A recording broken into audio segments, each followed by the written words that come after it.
नमस्ते, मैं हूं किशोर अजवाणी। आप देख रहे हैं देश का नंबर 1 हिंदी न्यूज चैनल। घड़ी इशारा कर रही है 9 बजे रात का वक्त। 100 बात की एक बात का 100 बात की एक बात में आज पश्चिमी देशों से टैंकों की बड़ी खेप मिलने से बढ़ के पुतिन ने यूक्रेन पर मिसाइलों की बौछार कर दी। आर्थिक संकट से उबरने के लिए पाकिस्तान अमेरिका के आगे गिड़गिड़ाने लगा। जेडीयू में नीतीश के खिलाफ मोर्चा खोलने वाले उपेंद्र कुशवाहा के इस्तीफे की मांग उठ गई और बॉयकॉट के ऐलान के बावजूद फिल्म पठान ने पहले दिन रिकॉर्ड कमाई की। ब्रेकिंग न्यूज आ रही है। यूक्रेन को पश्चिमी देशों से टैंकों की खेप मिलने से बढ़कर रूस ने सुबह सुबह यूक्रेन पर मिसाइलें बरसा दी, जिसके बाद पूरे यूक्रेन में एयर अलर्ट जारी कर दिया गया। यूक्रेन ने दावा किया कि रूस ने उसके अलग अलग शहरों पर 30 मिसाइलें गिराई, जिसके लिए रूस ने 6 Tu-95 बॉम्बर का इस्तेमाल किया, जिन्होंने कीव, निकोलेव, ओदेसा और नीप्रो समेत कई शहरों पर अटैक किया। जिसके बाद इन शहरों में पावर स्टेशन बंद कर दिए गए और बिजली का उत्पादन रोक दिया गया, क्योंकि यूक्रेन को लगा कि रूस एक बार फिर वहां के पावर प्लांट पर अटैक करने वाला है। पिछले साल अक्टूबर के महीने में उसने यही किया था और आधे से ज्यादा कीव अंधेरे में डूब गया था। यूक्रेन के सर पर एक बार फिर यही खतरा मंडरा रहा है, क्योंकि सुबह सुबह रूस की मिसाइलें यूक्रेन पर मौत बनकर बरसी। यूक्रेन ने दावा किया कि रूस की मिसाइलें बहुत कम ऊंचाई पर उड़ती नजर आईं और उसने कुछ मिसाइलों को मार भी गिराया, लेकिन बाकी ने यूक्रेन की नाक में दम कर दिया। रूस के मिसाइल अटैक की तस्वीर भी आई, जिसमें एक मिसाइल शोर मचाते हुए यूक्रेन की ओर जाती नजर आई। यूक्रेन ने दावा किया कि ऐसी ही करीब 30 मिसाइलें कीव, निकोलेव, ओदेसा और नीप्रो समेत कई शहरों पर गिरी, जिसके बाद यूक्रेन के कई शहरों में धमाके सुनाई दिए। हालांकि यूक्रेन की ओर से नुकसान का कोई औपचारिक आंकड़ा जारी नहीं किया गया, लेकिन यूक्रेन नुकसान की पूरी जानकारी जुटा रहा है, जिसे वो जल्द ही दुनिया को बता देगा। क्योंकि यूक्रेन ने दावा किया कि रूस के मुर्मस्क इलाके से सुबह सुबह 6 Tu-95 बॉम्बर उड़े और उन्होंने यूक्रेन के कई बड़े शहरों पर मिसाइलें गिराईं। यही नहीं, यूक्रेन की एयरफोर्स का कहना है कि शुरू में रूस का टारगेट सेंट्रल यूक्रेन था, लेकिन बाद में उसने अपना इरादा बदल दिया और उसकी मिसाइलें यूक्रेन के अलग अलग हिस्सों में गिरी, जिससे यूक्रेन में दहशत फैल गई और वहां एयर अलर्ट जारी कर दिया गया। जिसका मतलब यह हुआ कि यूक्रेन में कभी भी आसमानी आफत बरस सकती है और जैसे पुतिन के तेवर हैं, उससे साफ है कि वो हमला करने से पहले दिन या रात नहीं देखेंगे और जब मूड होगा यूक्रेन पर आसमान से मौत बरसा देंगे। पिछले साल अक्टूबर में उन्होंने यही किया था और उनकी मिसाइलों और आत्मघाती ड्रोन ने यूक्रेन के पावर प्लांट ध्वस्त कर दिए थे। इसके बाद जैसे तैसे यूक्रेन के कुछ इलाकों में रोशनी लौटी, लेकिन एक बार फिर यूक्रेन के कुछ इलाकों में ब्लैकआउट का खतरा मंडराने लगा है, क्योंकि मुमकिन है कि पुतिन की 30 मिसाइलें यूक्रेन के पावर प्लांट पर ही गिरी हों। वैसे अभी तक इसकी पुष्टि नहीं हुई है, लेकिन रूस के मिसाइल अटैक से यूक्रेन में दहशत है, जिसकी वजह से वहां के पावर प्लांट आनन फानन में बंद कर दिए गए, जिससे बिजली का उत्पादन रुक गया और कई इलाकों में पावर कट की परेशानी शुरू हो गई। लेकिन 11 महीने से अधिक समय से रूस से लड़ रहा यूक्रेन झुकने के मूड में नहीं है, क्योंकि जेलेंस्की ने बयान दिया कि उन्हें रूस के साथ शांति वार्ता करने में कोई दिलचस्पी नहीं है, क्योंकि पुतिन बात ही नहीं करना चाहते और ये उन्होंने यूक्रेन पर हमला करने से पहले ही तय कर लिया था। यही नहीं, जेलेंस्की ने यह भी कहा कि एक और रूस शांति के दावे करता है और दूसरी ओर रात में हमला करता है, यानी जंग शुरू होने के 12वें महीने में भी शांति के कोई आसार नजर नहीं आते, क्योंकि पुतिन मानेंगे नहीं और जेलेंस्की झुकेंगे नहीं। नतीजा यह होगा कि बात बिगड़ती जाएगी, क्योंकि पश्चिमी देशों की दखलंदाजी की वजह से पुतिन का पारा वैसे ही चढ़ा हुआ है और यूक्रेन में मिसाइलें दागकर उन्होंने फिर से यह जता भी दिया, क्योंकि यूक्रेन पर हुए मिसाइल अटैक से कुछ घंटे पहले ही अमेरिका और जर्मनी ने उसे मदद का भरोसा दिया था और यूक्रेन को जंग लड़ने के लिए टैंकों की खेप देने का वादा किया था। माना जा रहा है कि यही बात पुतिन को बुरी लग गई और उन्होंने अपना सारा गुस्सा मिसाइल अटैक करके उतार दिया, क्योंकि अमेरिका और जर्मनी ने फिर से वही काम किया जिसके लिए पुतिन लगातार मना कर रहे थे। और 26 जनवरी की सुबह यूक्रेन पर मिसाइलें बरसाने से पहले पुतिन की फौज कीव को दहलाने के लिए रात भर हमले करते रही। इसके लिए रूसी सेना ने उसी आत्मघाती ड्रोन शाहिद 136 का इस्तेमाल किया, जो कीव को कई बार जख्मी कर चुका है। क्योंकि जब भी पुतिन यूक्रेन के लोगों में खौफ भरना चाहते हैं, उनकी सेना इसी ईरानी ड्रोन का सहारा लेती है। कहा जाता है कि अब तक जंग में जितनी चोट शाहिद 136 ड्रोन ने यूक्रेन को पहुंचाई, दूसरे किसी और हथियार ने नहीं दी। इसीलिए पिछले कई महीनों से रूस की सेना बड़े हमलों के लिए इसी ड्रोन का इस्तेमाल कर रही है। यूक्रेन के मुताबिक ऐसा ही रूस की सेना ने एक बार किया। उसने राजधानी कीव और उसके आसपास के कई इलाकों में हमले के लिए शाहिद 136 ड्रोन की बड़ी खेप भेज दी। यूक्रेन ने दावा किया कि रूस ने एक साथ इतने आत्मघाती ड्रोन भेजे थे कि हमले के बाद कीव का बड़ा हिस्सा खंडहर में बदल जाता। लेकिन इससे पहले कि पुतिन के उड़ते बमों को कामयाबी मिल पाती, वो खुद ही आग के गोलों में बदल गए। यूक्रेन के मुताबिक उसकी सेना ने रूस के इस बड़े हमले को नाकाम कर दिया, क्योंकि कीव की सुरक्षा में तैनात पहरेदार पूरी तरह चौकन्ने थे। ये पहरेदार वो डिफेंस सिस्टम हैं जो यूक्रेन को पश्चिमी देशों से मिले हैं। यूक्रेन ने ऐसे कई एयर डिफेंस सिस्टम कीव की सुरक्षा के लिए तैनात कर रखे हैं। उन्हें जैसे ही ईरान के ड्रोन के आने की भनक लगी, वो एक्टिव हो गए। इसके बाद उनसे निकली मिसाइलों ने चुन चुन कर पुतिन के भेजे गए ड्रोन का शिकार किया। यूक्रेन के मुताबिक रूस ने एक साथ 24 शाहिद 136 ड्रोन हमले के लिए भेजे थे। इनमें 15 आत्मघाती ड्रोन राजधानी कीव के ऊपर मार गिराए गए, जबकि बाकियों को अलग अलग इलाकों में ढेर कर दिया गया। हालांकि यूक्रेन के एक पत्रकार ने इस दौरान कीव में 2 धमाके सुनाई देने का दावा किया, जिसे कीव के मेयर ने डिफेंस सिस्टम का हमला करार दिया। इस बीच अमेरिकी राष्ट्रपति जो बाइडेन ने यूक्रेन को अपने देश के सबसे ताकतवर टैंक M1 एब्रम्स देने का ऐलान कर दिया। इन टैंकों को यूक्रेन भेजने की लंबे समय से चर्चाएं चल रही थीं, लेकिन अमेरिका की तरफ से इस पर कभी खुलकर बोला नहीं गया। लेकिन अब अमेरिका के राष्ट्रपति अपने सबसे ताकतवर टैंक M1 एब्रम्स देकर यूक्रेन की मदद करने पर खुद सामने आए और यह ऐलान कर दिया कि अमेरिका यूक्रेन को 31 M1 एब्रम्स देगा। बाइडेन के इस ऐलान ने अमेरिका के प्रशासन के बीच छिड़ी बहस को खत्म कर दिया। वो लोग इस असमंजस में थे कि यूक्रेन के सैनिक इन टैंकों को ठीक तरीके से ऑपरेट कर भी पाएंगे या नहीं, और उन्हें इस बात का भी डर था कि कहीं यूक्रेन में इन टैंकों के रखरखाव में मुश्किलें ना आए। हालांकि बाइडेन ने M1 एब्रम्स टैंक यूक्रेन भेजने का ऐलान तो कर दिया, लेकिन ये नहीं बताया कि इन टैंकों की सप्लाई कब तक यूक्रेन को होगी। मतलब ये कि अमेरिका के ताकतवर टैंकों को जंग के मैदान में उतारने में अभी कितना वक्त लगेगा, ये साफ नहीं है। हालांकि अमेरिका के राष्ट्रपति ने यूक्रेन को $40 करोड़ यानी भारतीय रुपयों में 3,200 करोड़ रुपए की सैन्य मदद देने की घोषणा की, जिसके तहत यूक्रेन को M1 एब्रम्स टैंकों के अलावा 8 M88 रिकवरी गाड़ियां भी दी जाएंगी, जो यूक्रेन के सैनिकों के तब काम आएंगी जब M1 एब्रम्स टैंक युद्ध लड़ते वक्त कभी फंस जाएंगे, क्योंकि अमेरिका की ये गाड़ियां आसानी से रास्ते में फंसे M1 एब्रम्स टैंक को खींचने की क्षमता रखती हैं। इसी वजह से इन गाड़ियों को यूक्रेन को देने की अहमियत बढ़ गई। और इससे यह भी साफ हो गया कि अमेरिका रूस के खिलाफ यूक्रेन की मदद करने का कोई मौका नहीं छोड़ रहा है। अपने ऐलान के दौरान बाइडेन ने यह भी साफ कहा कि अमेरिका और यूरोप एकजुट हैं।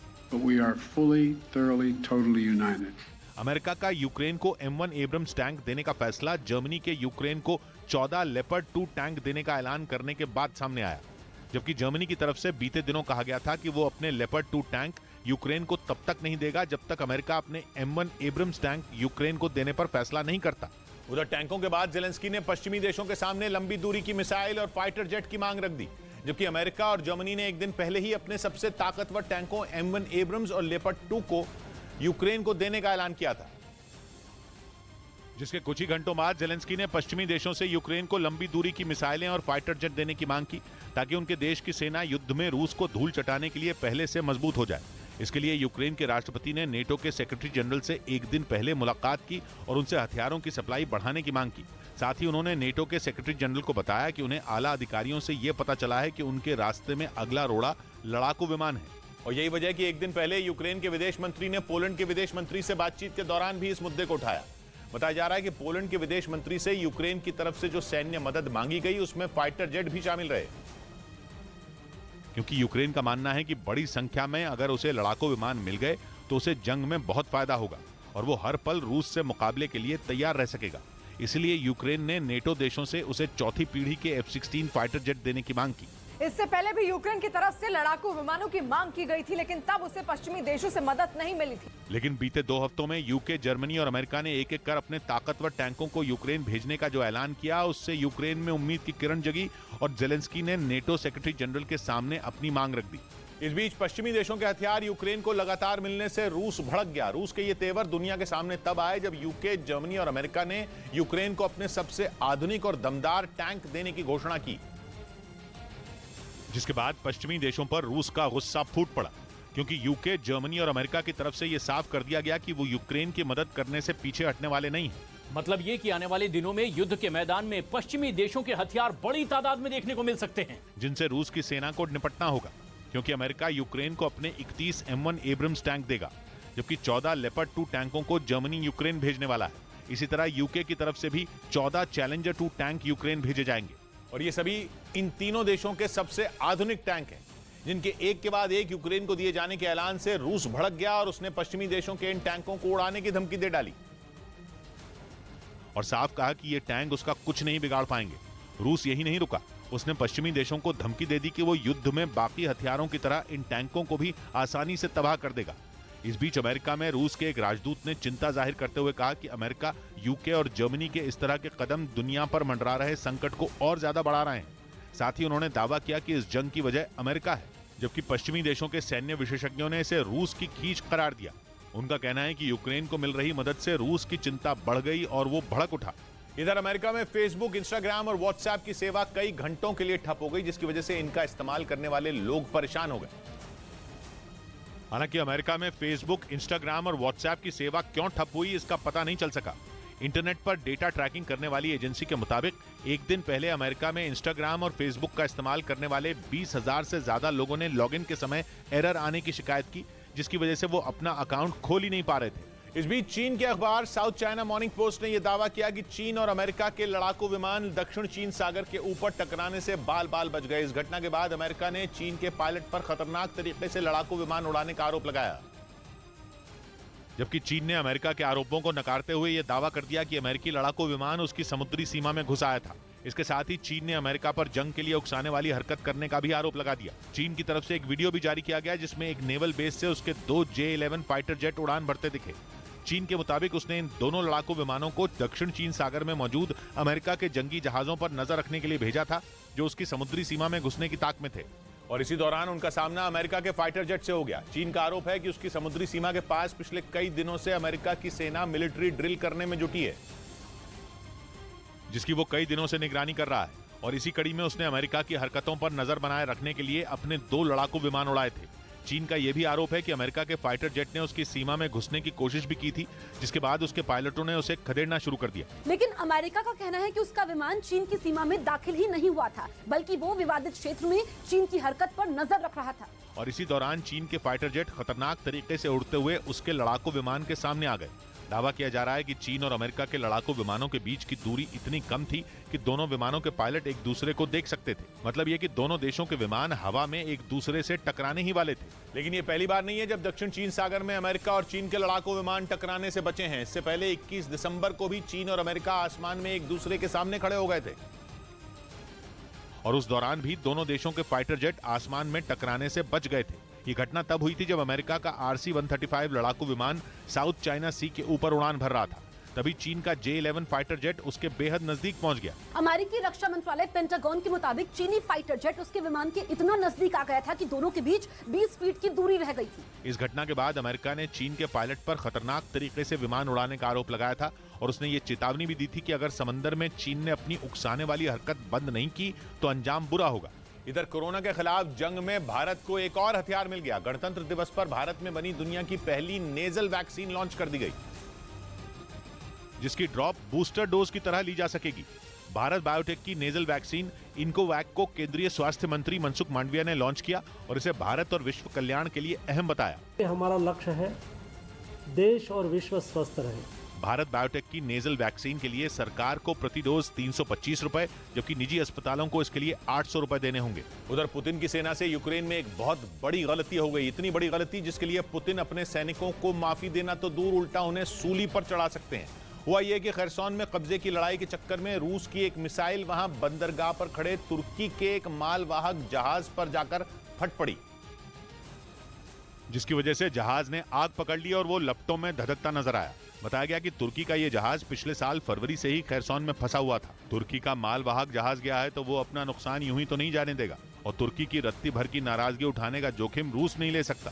जंग शुरू होने के बाद रूस के इक्का दुक्का दोस्त ही बचे हैं, और तुर्की तो वो देश है जो रूस के दुश्मन नेटो की टीम में होने के बावजूद पुतिन के साथ खड़ा हुआ है। अमेरिका और यूरोपियन यूनियन के जबरदस्त दबाव के बावजूद तुर्की ने रूस पर प्रतिबंध नहीं लगाए हैं। ऐसे में युद्ध के इस मोड़ पर पुतिन तुर्की जैसे अहम साथी को खोने का चांस नहीं ले सकते, लेकिन रूस के सैनिकों की गलती तुर्की को आग बबूला कर सकती है। इधर AMU में विवादास्पद नारे लगाने के मामले में यूनिवर्सिटी प्रबंधन ने जांच के आदेश दे दिए। वहां गणतंत्र दिवस के कार्यक्रम के दौरान विवादास्पद नारे लगाए गए, जिसका वीडियो सोशल मीडिया पर तेजी से वायरल हो गया, जिस पर संज्ञान लेते हुए यूनिवर्सिटी प्रबंधन ने जांच कराने का फैसला लिया।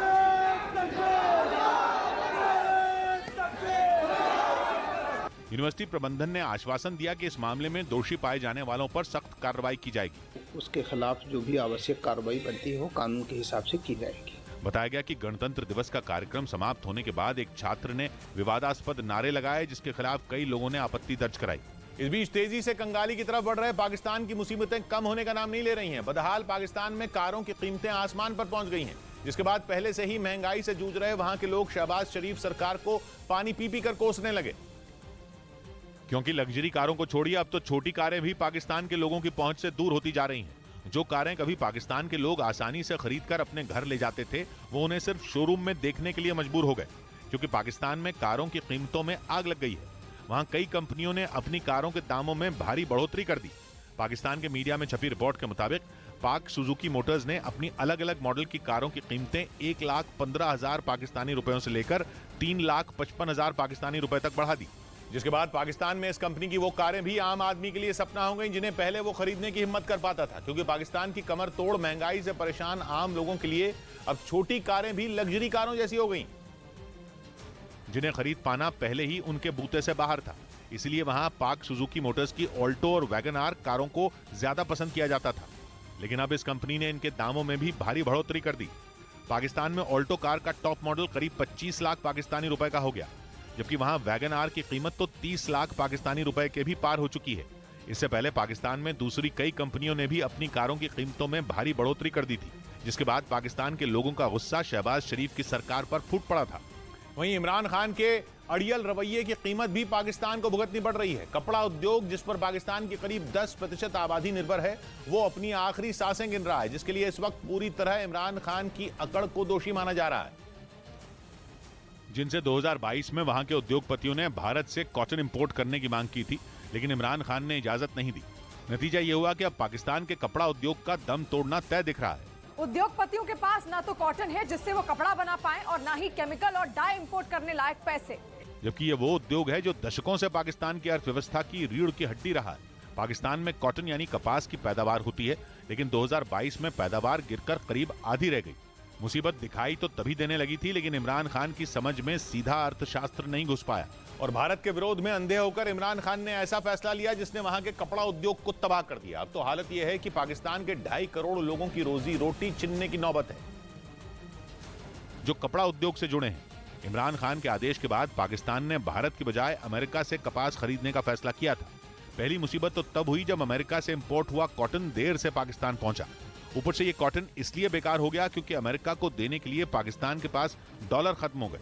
30 करोड़ डॉलर यानी करीब 2,500 करोड़ रुपए का माल कराची बंदरगाह पर फंसा है, लेकिन विदेशी मुद्रा भंडार खत्म होने के कारण ये कॉटन पोर्ट से पाकिस्तान के अंदर नहीं पहुंच पा रहा। ऊपर से कपड़े के विदेशी ग्राहकों ने भी पाकिस्तान पर भरोसा करना बंद कर दिया।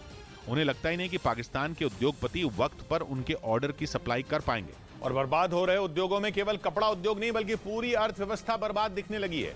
इसीलिए कंगाल पाकिस्तान अब अपनी ही जनता पर महंगाई का बम गिराने पर मजबूर हो गया। खबर है कि पाकिस्तान की सरकार अपने खाली खजाने को भरने के लिए वहां के लोगों की जेब से 30,000 करोड़ निकालेगी। मतलब ये कि देश चलाने के लिए पाकिस्तान की सरकार को जो पैसा चाहिए वो वहां के लोगों से वसूल किया जाएगा। पाकिस्तान की कंगाली की पोल पूरी दुनिया के सामने खुल चुकी है। पाकिस्तान को ना तो उसके दोस्त सहारा देने को तैयार हैं और ना ही IMF कर्ज देने को तैयार है। इसलिए पाकिस्तान के पास केवल एक ही रास्ता बचा है। भारी भरकम टैक्स लगाकर शहबाज सरकार पाकिस्तान के लोगों की कमर तोड़ने की तैयारी कर चुकी है। इस बार टैक्स का बोझ इतना बड़ा होगा कि जिसका वहां के लोगों ने अंदाजा तक नहीं लगाया होगा। खबर है कि महज 7 से 10 दिनों के अंदर वहां की अर्थव्यवस्था में बड़ा धमाका होगा। संसद से शहबाज सरकार एक बिल पास करेगी और वहां के लोगों की जेब पर कैंची चल जाएगी। वो भी ऐसी कि लोगों के लिए पेट भरना भी मुश्किल हो जाए। पाकिस्तान में पहले से महंगाई अब तक के अपने सबसे ऊंचे स्तर पर है। अनाज और सब्जियों में तो जैसे आग लगी हुई है। ऊपर से सप्लाई कम होने की वजह से भी कीमतें बेकाबू हैं। ऐसे में अगर पाकिस्तान की सरकार ने भारी भरकम टैक्स वसूलना शुरू कर दिया तो पाकिस्तान की अर्थव्यवस्था में भूचाल आ जाएगा। खबर है कि देश की हालत सुधारने के लिए पाकिस्तान की सरकार टैक्स बढ़ाने वाले कानून का ड्राफ्ट तैयार कर चुकी है, जिससे सरकार की टैक्स से होने वाली कमाई 30,000 करोड़ पाकिस्तानी रुपए हो जाएगी। अभी पाकिस्तान सरकार की टैक्स से होने वाली कमाई 20,000 करोड़ है। मतलब एक झटके में पाकिस्तान के लोगों पर टैक्स का करीब 2/3 बोझ बढ़ जाएगा। वो भी तब जब पाकिस्तान में आर्थिक बेहाली की वजह से बेरोजगारी और भुखमरी पहले से रिकॉर्ड स्तर पर है। इसीलिए कहा जा रहा है कि पाकिस्तान के लोगों पर 30,000 करोड़ का बम वहां की सरकार गिराने की तैयारी कर चुकी है। ऊपर से वहां की सरकार दावा कर रही है कि उनके पास इसके अलावा कोई दूसरा रास्ता बचा ही नहीं है जिससे वो देश के खजाने को भर पाए। शहबाज सरकार लगातार IMF के सामने गिड़गिड़ा रही है ताकि उन्हें कर्ज मिल सके। आईएमएफ की तरफ से पाकिस्तान को मिलने वाला बेल आउट पैकेज पिछले 6 महीने से अटका हुआ है।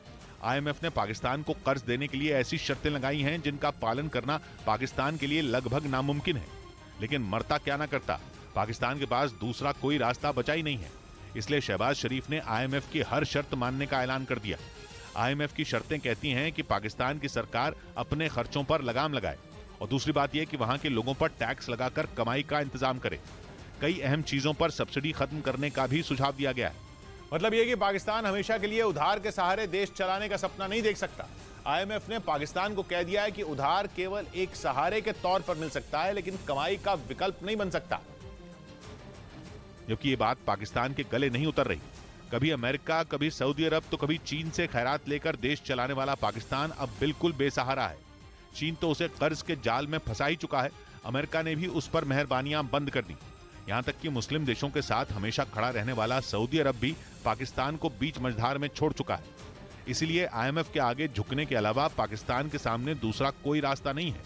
पाकिस्तान की सबसे बड़ी परेशानी यह है कि उसका विदेशी मुद्रा भंडार लगभग खाली है, जिसकी वजह से वो कुछ भी इंपोर्ट नहीं कर पा रहा। जबकि पेट्रोल और डीजल समेत ऐसी कई मूलभूत जरूरतें हैं जिनके लिए वो सिर्फ इंपोर्ट पर निर्भर है। इसीलिए पाकिस्तान में हड़कंप जैसे हालात हैं। पेट्रोल पंपों पर पेट्रोल खत्म है तो सरकार का खजाना भी खाली है। अनाज के गोदाम खाली पड़े हैं और सब्जियों की कीमतें आसमान छू रही हैं। इसीलिए पाकिस्तान ने एक आखिरी कोशिश के तौर पर अमेरिका के सामने घुटने टेक दिए और अमेरिका से आईएमएफ पर दबाव डालने की अपील की।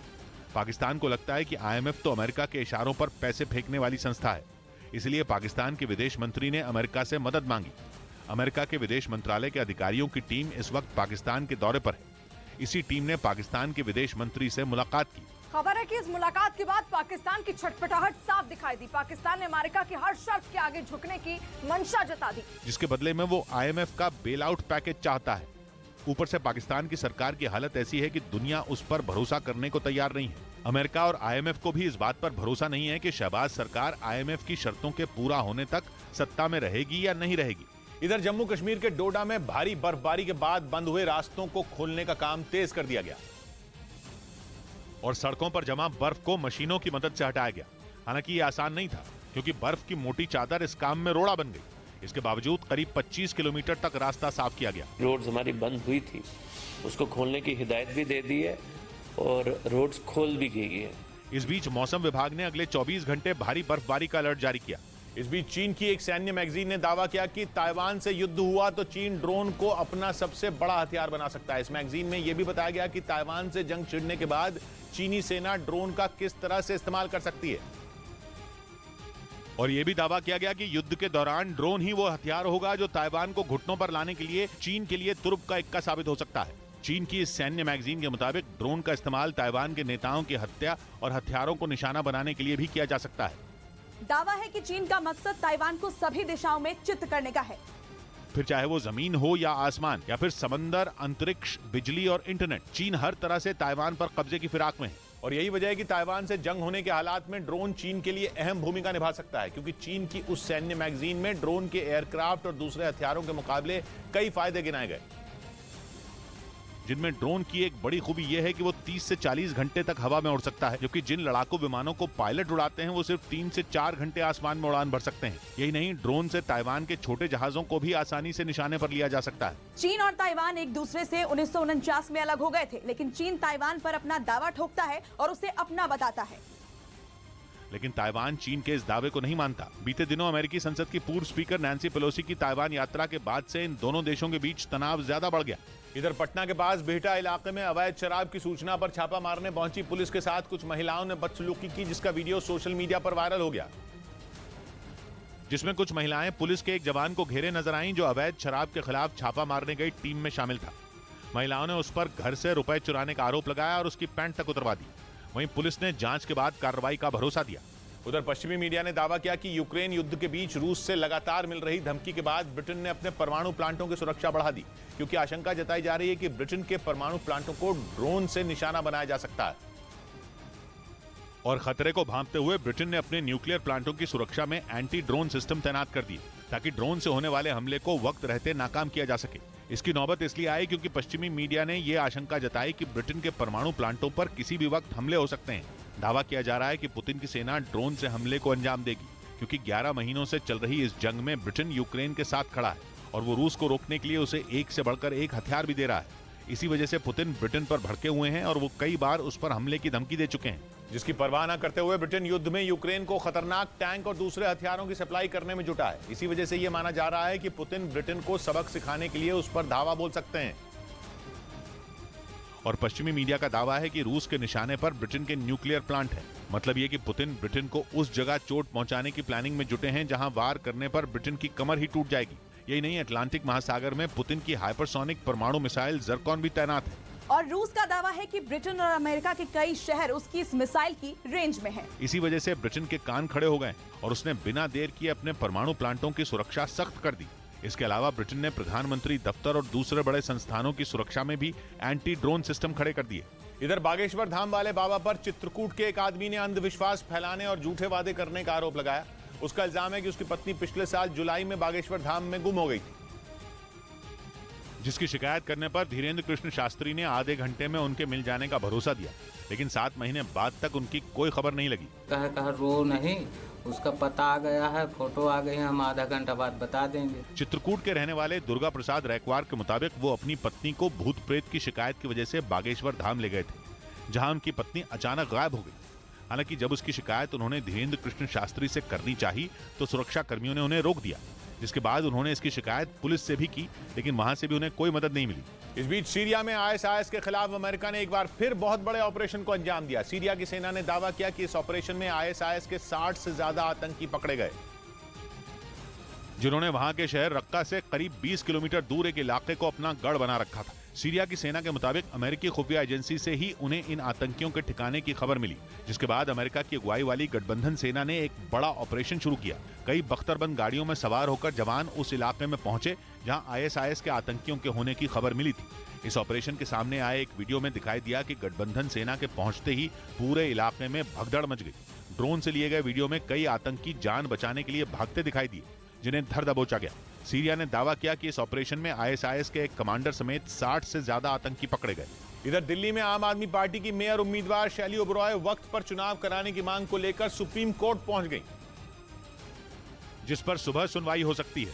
याचिका में उन्होंने मेयर का चुनाव जल्द कराने और मनोनीत पार्षदों को वोटिंग से दूर रखने की मांग की। नंबर इनके पास है, बहुमत इनके पास है, तो ये बताएं अपना मेयर क्यों नहीं बना रहे। वहीं बीजेपी ने चुनाव में देरी पर आम आदमी पार्टी से सवाल पूछे। दिल्ली के नगर निगम एमसीडी में पहले 6 और फिर 24 जनवरी को मेयर का चुनाव होना था, लेकिन हंगामे की वजह से दोनों बार इसे टालना पड़ा। उधर न्यूज 18 को मिली एक्सक्लूसिव जानकारी के मुताबिक पाकिस्तान की खुफिया एजेंसी आईएसआई ने एक बार फिर पंजाब को दहलाने की बड़ी साजिश रची है, जिसके तहत वो खालिस्तानी आतंकियों को आरपीजी यानी रॉकेट प्रोपेल्ड ग्रेनेड से हमले की ट्रेनिंग दे रहा है। आरपीजी वो हथियार होता है जिसे कंधे पर रखकर चलाया जाता है। और न्यूज 18 को मिली एक्सक्लूसिव जानकारी के मुताबिक आईएसआई खालिस्तानी आतंकियों को आरपीजी चलाने की ट्रेनिंग देने में जुटा है, ताकि वो पंजाब के शहरों को निशाना बना सकें। खुफिया एजेंसियों से मिली एक्सक्लूसिव जानकारी ये भी बताती है कि पाकिस्तान की शह पर खालिस्तानी आतंकियों ने एक आरपीजी शूटर यूनिट तैयार की है, जिसका मकसद इस खतरनाक हथियार से सुरक्षा बल के जवानों और सुरक्षा संस्थानों पर हमला करना है। आईएसआई की इस साजिश का पर्दाफाश तब हुआ जब एनआईए ने 9 मई को मोहाली में हुए आरपीजी हमले के आरोपी दीपक उर्फ रंगा को नेपाल बॉर्डर से गिरफ्तार कर लिया और पूछताछ के दौरान उसने पंजाब के शहरों पर हमले के लिए बनाई गई आईएसआई की साजिश से पर्दा उठा दिया। सुरक्षा एजेंसियों के मुताबिक आरोपी दीपक खालिस्तानी आतंकी हरविंदर सिंह रिंदा का सहयोगी है, जिसने मोहाली हमले की साजिश पाकिस्तान में छिपे हरविंदर सिंह उर्फ रिंदा और कनाडा में बैठे लखविंदर सिंह लांडा के साथ मिलकर रची थी। न्यूज 18 के हाथ जो एक्सक्लूसिव जानकारी लगी उसके मुताबिक रिंदा आईएसआई के इशारे पर आरपीजी शूटर यूनिट की फंडिंग भी कर रहा है। खुफिया एजेंसियों के सूत्रों का यह भी कहना है कि आईएसआई ने पंजाब में आतंकी घटनाओं को अंजाम देने के लिए खालिस्तानी आतंकियों के साथ गैंगस्टरों का गठजोड़ भी तैयार किया है, जिनकी मदद से वो पंजाब का माहौल खराब करने की तैयारी में है। इस बीच अमेरिका के पूर्व राष्ट्रपति डोनाल्ड ट्रंप एक बार फिर फेसबुक और इंस्टाग्राम चला सकेंगे। फेसबुक और इंस्टाग्राम चलाने वाली कंपनी मेटा ने इसकी घोषणा कर दी और बताया कि आने वाले हफ्तों में डोनाल्ड ट्रंप के फेसबुक और इंस्टाग्राम अकाउंट को बहाल कर दिया जाएगा। मेटा ने साल 2021 के जनवरी महीने में कैपिटल हिल दंगे पर उनकी पोस्ट के बाद उनके दोनों सोशल मीडिया अकाउंट बैन कर दिए थे। हालांकि मेटा ने उन्हें हिदायत भी दी कि अगर वो दोबारा नियमों का उल्लंघन करते हैं तो उनके अकाउंट फिर बैन कर दिए जाएंगे। इधर बॉर्डर पर अपनी ताकत बढ़ाने के लिए भारतीय सेना 48 जेट पैक सूट खरीदेगी, जिनकी मदद से सेना के जवान बॉर्डर की निगरानी करने के साथ उड़कर दुश्मनों को मार गिराने में सक्षम होंगे। और इस जेटपैक सूट की मदद से सैनिक जब चाहे उड़ सकेंगे और आसानी से किसी भी जगह पर उतर भी सकेंगे। मतलब ये कि इस सूट को पहनकर इंसान जेट बन जाएगा। गैस टरबाइन इंजन से चलने वाले इस सूट का वजन 40 किलो तक होगा, जिसे पहनकर सैनिक 50 किलोमीटर प्रति घंटा की रफ्तार से हवा में 8 मिनट तक उड़ सकेंगे। इस तरह के सूट में 5 गैस टरबाइन जेट इंजन लगे होते हैं जो करीब 1000 हॉर्स पावर की ऊर्जा पैदा करते हैं। ये सूट जेट फ्यूल, डीजल या केरोसिन से भी चल सकता है। इसके अलावा सेना सामान ढोने के लिए 100 रोबो खच्चर भी खरीदेगी। ये रोबोट जानवर की तरह 4 पैरों वाला होगा, जिसका इस्तेमाल 10,000 फीट की ऊंचाई पर भी किया जा सकेगा। उधर जर्मनी में चलती ट्रेन में एक आदमी ने लोगों पर चाकू से हमला कर दिया, जिसमें 2 लोगों की मौत हो गई जबकि 7 लोग घायल हो गए, जिनमें 3 की हालत गंभीर बताई गई। इस घटना की सूचना मिलते ही पुलिस फोर्स फौरन जर्मनी के बॉक्सशेट रेलवे स्टेशन पहुंची और उन्होंने हमलावर को हिरासत में ले लिया। अब पुलिस इस बात का पता लगाने में जुटी है कि उसने आखिर चलती ट्रेन में लोगों पर चाकू से ताबड़तोड़ वार क्यों किए। इस बीच भारी बर्फबारी से उत्तरी जापान का बुरा हाल है। कई इलाकों में बर्फबारी से रास्ते बंद हो गए तो कई जगह बर्फ की मोटी परत जमने से ट्रक सड़क पर ही फंस गए और जिन्हें बर्फ के बीच से निकालना मुश्किल हो गया। जापान के होकाइडो में तो घरों की छत से लेकर गाड़ियों तक सब कुछ बर्फ से ढका नजर आया। भारी बर्फबारी की वजह से एक तरफ हाईवे पर गाड़ियों और ट्रकों की लंबी कतार लग गई, तो वहीं दूसरी तरफ राहत बचाव के काम में जुटी टीम को भी तेज हवा और बर्फ की मोटी परत की वजह से काफी दिक्कतों का सामना करना पड़ा। उधर अमेरिका ने हाथ खड़े कर दिए तो यूरोप ने यूक्रेन को ताकतवर F-16 फाइटर जेट दिलाने के लिए प्लानिंग शुरू कर दी। ब्रिटेन के अखबार फाइनेंशियल टाइम्स ने दावा किया कि F-16 बनाने वाली अमेरिका की कंपनी लॉकहीड मार्टिन भी जेट का प्रोडक्शन बढ़ाने जा रही है ताकि युद्ध के इतने अहम मोड़ पर लड़ाकू विमानों की कोई कमी ना हो और यूक्रेन, यूरोप और अमेरिका मिलकर रूस को मुंहतोड़ जवाब दे सकें। फाइनेंशियल टाइम्स ने अपनी रिपोर्ट में दावा किया कि लॉकहीड मार्टिन ने उसे बताया है कि F-16 जेट के थर्ड पार्टी ट्रांसफर की बात चल रही है। इस डील के तहत यूरोप के देश उनके पास मौजूद अमेरिका के F-16 जैसे लड़ाकू विमान यूक्रेन को ट्रांसफर करेंगे और फिर उनके पास जेट की जो कमी पैदा होगी उसे लॉकहीड मार्टिन F-16 देकर पूरी करेगी। असल में बात यह है कि अमेरिका यूक्रेन को F-16 देने से साफ इनकार कर चुका है। उसे डर है कि कहीं यूक्रेन उसके लड़ाकू विमानों का इस्तेमाल सीधे रूस की जमीन पर न कर दे, क्योंकि अगर ये हो गया तो ये जंग रूस वर्सेस यूक्रेन की नहीं बल्कि रूस वर्सेस अमेरिका की हो जाएगी।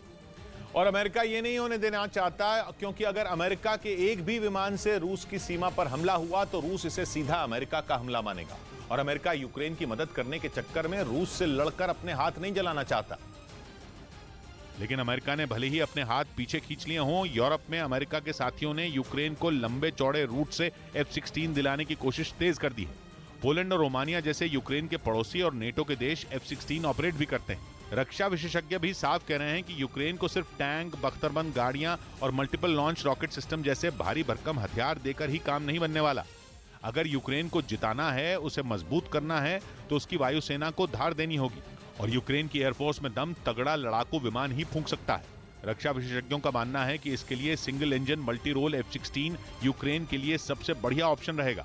इधर उत्तर प्रदेश के आगरा में एक धर्मशाला के बेसमेंट की खुदाई के दौरान उससे लगे कई मकान गिर गए, जिसमें दबकर एक बच्ची की मौत हो गई जबकि 2 लोग घायल हो गए, जिन्हें राहत और बचाव टीम ने रेस्क्यू कर अस्पताल पहुंचाया।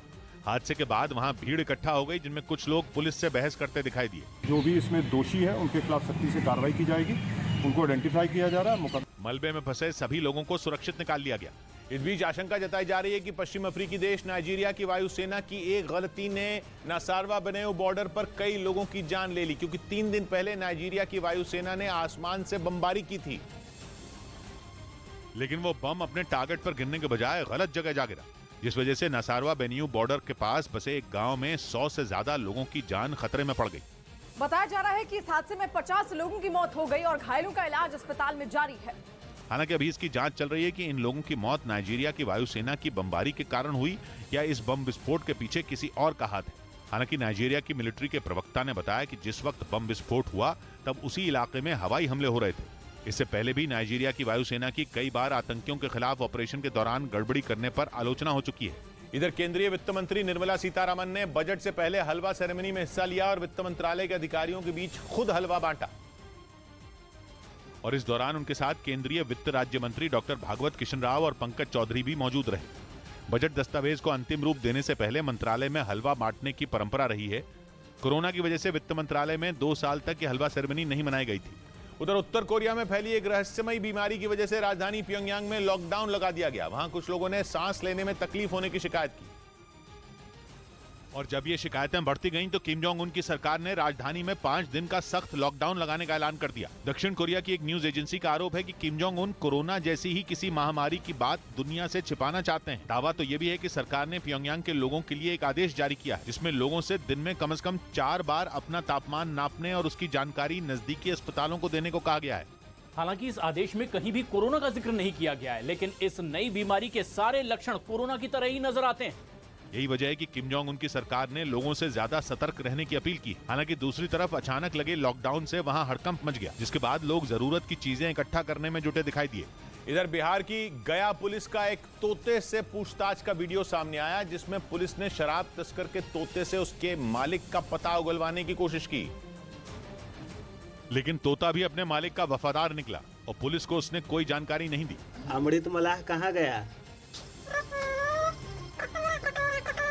कटोरा में दारू बनाता है। बताया गया कि बिहार के गया जिले में गरुआ थाना के एसएचओ अपनी टीम के साथ एक गांव में एक शराब तस्कर के घर छापेमारी करने पहुंचे, लेकिन उनके पहुंचने से पहले ही तस्कर अपने परिवार के साथ फरार हो गया। पुलिस को घर में आरोपी तो नहीं मिला, लेकिन पिंजड़े में बंद उसका तोता मिल गया, जिसके बाद पुलिस ने उसी से पूछताछ शुरू कर दी, जिसका वीडियो सोशल मीडिया पर वायरल हो रहा है। इस बीच अमेरिका के पूर्व विदेश मंत्री माइक पॉम्पियो की किताब में चीन और भारत के रिश्तों पर एक बड़ा दावा किया गया। किताब में लिखा गया कि चीन की दादागिरी के कारण भारत ने अपनी विदेश नीति में बड़ा बदलाव किया और इसीलिए चीन के खिलाफ बने क्वाड में भी शामिल हुआ।